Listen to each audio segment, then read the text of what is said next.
So, 35 years old si mother nung panganak niya ako. And 35 years old din ako nanganak. But unlike me, hybrid na siya. So, from 35 years old hanggang 7 years old siya, nag-take na siya ng maintenance. So, mas marami ang risk niya sa kidney. So, by this time, ang taas-taas ng creatinine niya, kaya siguro pinakati siya. As, parang, sign na mataas yung creatinine niya, yung pangangati ng kanyang katawan. So, hindi talaga siya makasleep. And then, nagkaroon siya ng bleeding, ng gasgas sa bituka kasi siguro sa stress nung pag-iisip niya sa next operation kasi yung ginagawa sa kanya for how many 3 times na surgery ay pinapalitan lang yung bone cement na parang gamot para matanggal yung infection kasi nai-infect yung niya kapag nagkaroon tayo ng UTI. So sa lahat ng na nauoperahan at nilalagyan ng stainless, must be very careful of your health. Iwas sila sa sugar para hindi sila magkaroon ng infection sa urinary tract at sa respiratory tract. So, dahil nagkaroon siya noon, palit-palit. So, ngayon, supposed to be pang 5 niya. Na-stress yata si mother. So, nagkaroon niyang gas-gas yung niya, yung bituka niya. Nag-bleed. Kaya, kumunti yung pula ng dugo niya kasi siguro nagkaroon ng bleeding dun sa loob ng kanyang bituka. So, ngayon, ay nagsasalin siya dugo. Actually, nakapag 4 times na siyang 4 bags na siyang nasali ng dugo. So, trivia, sickly talaga si mother.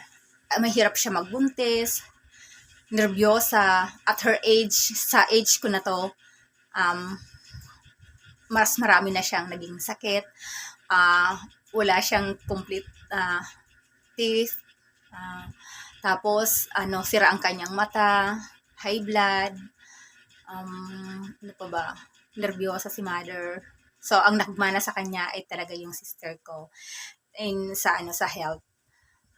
Pero ako, na one time lang ako nung magkaroon ako ng pneumonia because out of depression ng marriage life ko. But then, thanks God, I was able to conquer it. And kaya ngayon, I am really taking care of myself except for scoliosis na minana ko din sa mother ko at sa parang mga joints na masasakit sa grandfather ko on my mother's side.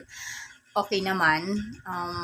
Medyo depressive pero nadadala naman. It's a matter of thinking and of realizing that no one is really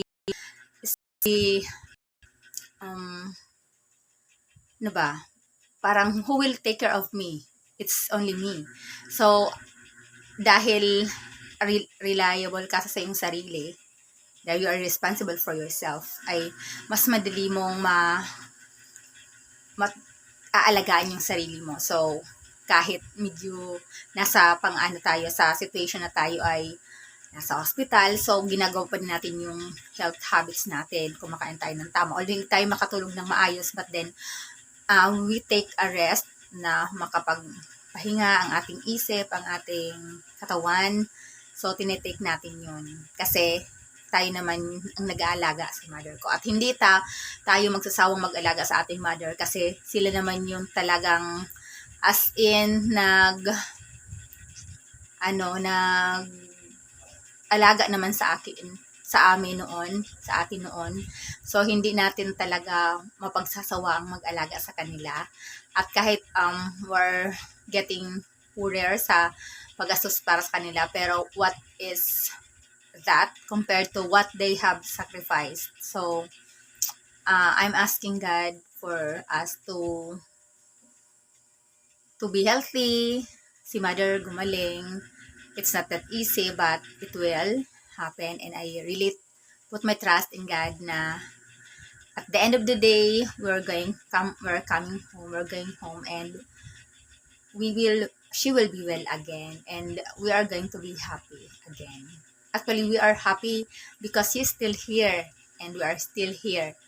So, thank you so much for watching, and I hope to see you in the next video. Take care of your health. Bye!